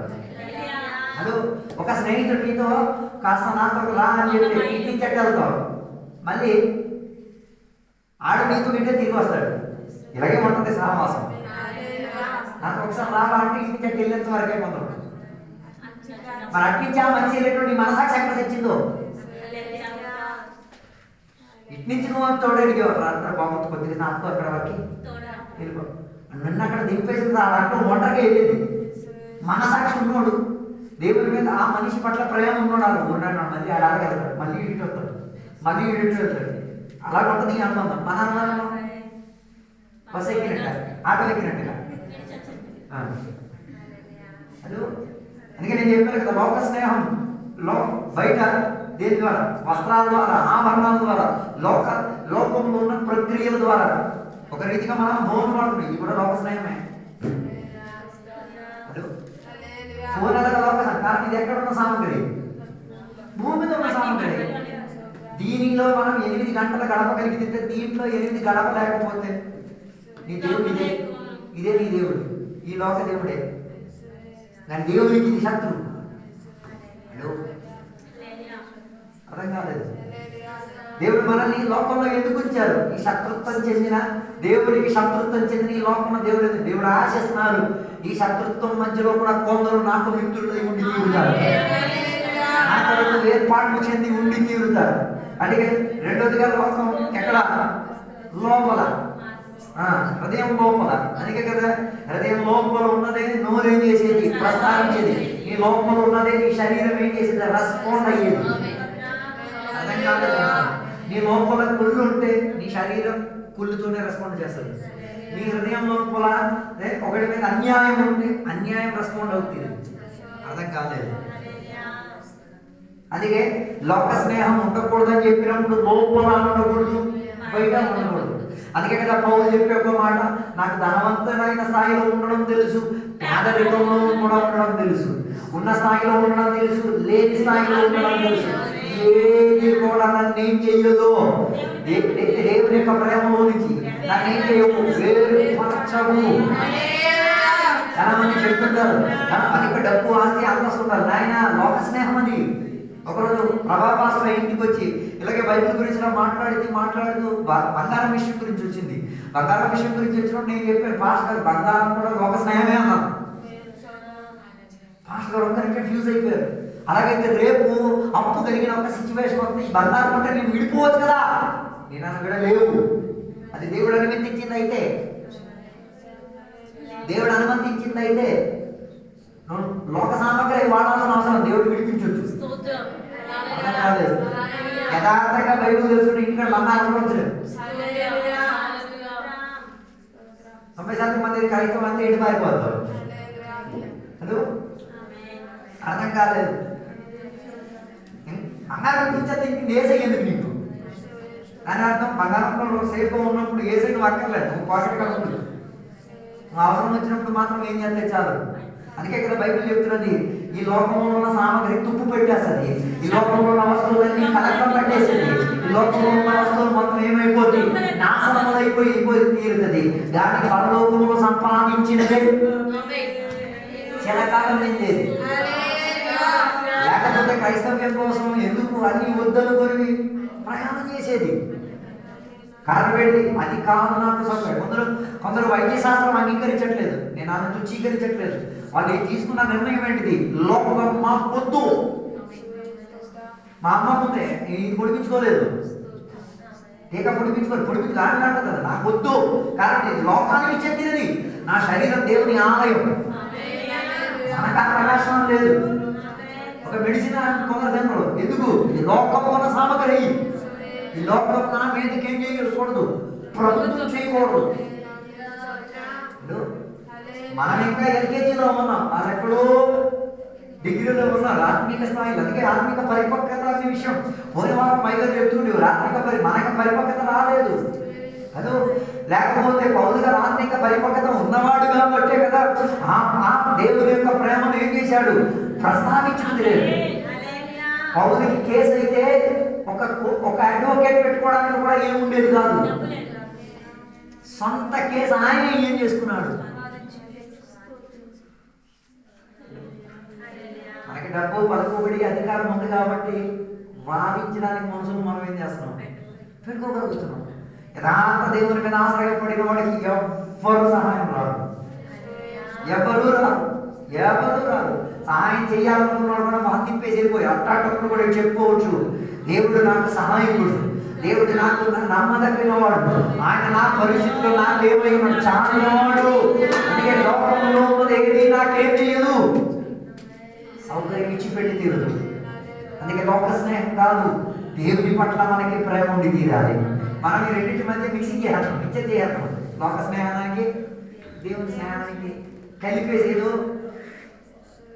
ఏదో ఒకటి మనం ఏం చేస్తాం, అది నిజమైన దేవుని ప్రేమ కాదు. ఇశ్రాయేలు ప్రజలకు అందుకే కదా దేవుని మీద ప్రేమ ఉంటే దేవుని మీద సన్నులాడతారా? ఎన్ని సార్ ఆలు పెట్టారా, ఆలు విత్తనం వేశారా, ఆలు దోచుకున్నారా? ఓసి తిన్నప్పుడు కూడా కక్కుర్తి సాగలేదు. బైబిల్ చెప్తున్నప్పుడు ఎన్నో సార్లు దేవుని మీద ఏం చేశారు, సనుక్కున్నారు, తిరగబడ్డారు. దేవుని మీద ఎన్ని నేరోపణలు చేసింది, ఏం లేదు కాబట్టి, దేవుని మీద ప్రేమ లేదు కాబట్టి. అరే బానిస బతుకుతున్నవాడు ఇటుకు బట్టి కాడ రాళ్ళు ఏరుగు తెచ్చి, కర్రలు ఏరుగు తెచ్చి ప్రయాసపడి ఎండ వాన లేకుండా ఒళ్ళంతా మాడిపోయేటట్టుగా, ఎండకి మాడిపోయేటట్టుగా గరీజు బతికిన ఒకడిని విడిపించుకొని దేవుడు కనానికి తోడుకొచ్చింది దేవుడు. ఆ దేవుని మీద హలో, అందుకే కదా కొందరు చెప్పేది, దేవుడు నాకు అన్ని కీడు చేసి పెట్టాడు.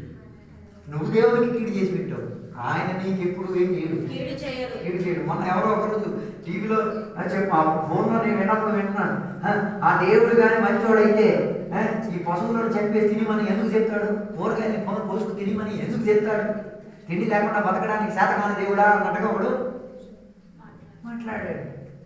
అప్పుడు నేను ఆలోచించుకున్నాను, చూడు దేవుని గురించి ఆయన అవగాహన లేనందుక బైబిల్ చెప్పేది దేవుని గురించి అవగాహన లేనివాడు దేవుని గురించి పిచ్చి పిచ్చి మాటలు మాట్లాడుతున్నాడు. ఇశ్రాయేలు ప్రజలకు అలాగే పిచ్చి పిచ్చి మాటలు మాట్లాడడం మొదలెట్టారు. దేవుడు నడిపించినప్పుడు చిన్న చిన్న శ్రమలకి, చిన్న చిన్న పరిస్థితికి ఎక్కడికి బయలుదేరారు, మళ్ళీ బట్టి కాడికి వెళ్ళిపోవడానికి రెడీ అయిపోయారు. అందుకే కదా బైబిల్ చెప్తున్నమాట, ఐగుప్తు దేశం నుంచి కనాన దేశం ఎన్ని రోజుల ప్రయాణం? 3 రోజుల ప్రయాణం. దేవుడు వారిని తిప్పి తీసుకెళ్ళారు. 3 రోజులు వెళ్ళి ఏం చేయొచ్చు, తిరిగి వెళ్ళి వచ్చేయచ్చు, జస్ట్ 3 days. కానీ 430 సంవత్సరాలు ఏం చేయాల్సి వచ్చింది, తిరిగి వెళ్ళాల్సి వచ్చింది. అదో ఒకసారి ఆలోచించండి, 3 రోజుల ప్రయాణం కానీ దేవుడు ఆ రూట్ చెప్పేసి ఉంటే ఇటు అంటారు, అటు 50-50 ఉంటారు. అలాగే తర్వాత కాల తరగతిలో జరిగినది. ఎరుసలేముకి అప్పుడెప్పుడు సంక్రాంతికి శివరాత్రి పడతారు, కానీ మిగతారు 3 సార్లు వేసేస్తారు, ఎవరు పాటి అయిపోతారు. అలా జరిగిపోయింది. ఎందుకు? కారణం ఏంటిది? దేవుడి మీద వారికి ఏమి లేకుండా పోయింది, ప్రేమ లేకుండా పోయింది. అందుకే బైబిల్ ప్రస్తావించేది కనాన దేశం, దేవుడు ఏర్పాటు చేసిన దేశంలో ఎందరూ ప్రవేశించారు, మరి మిగతా వాళ్ళందరూ. దాని అర్థం ఇద్దరికి మాత్రమే ఏముంది, వాస్తవికంగా దేవుని మీద ఏముంది, మిగతా వాళ్ళకి ఎవరికి ఏం లేదు. అందుకే కదా కనాన దేశం తేరి చూడడానికి పంపించినప్పుడు ఈ ఇద్దరు మాత్రమే విశ్వాసంతో మాట్లాడారు. మిగతా వాళ్ళందరూ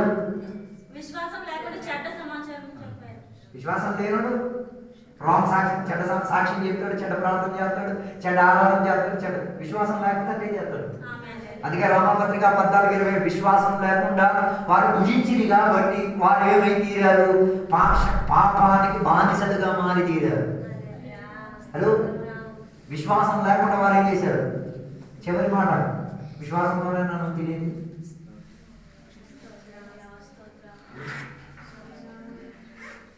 మనం తినేది కూడా విశ్వాసంతోనే. ఆ నూనె పాడైపోయిందని ఎవరికి తెలుసు?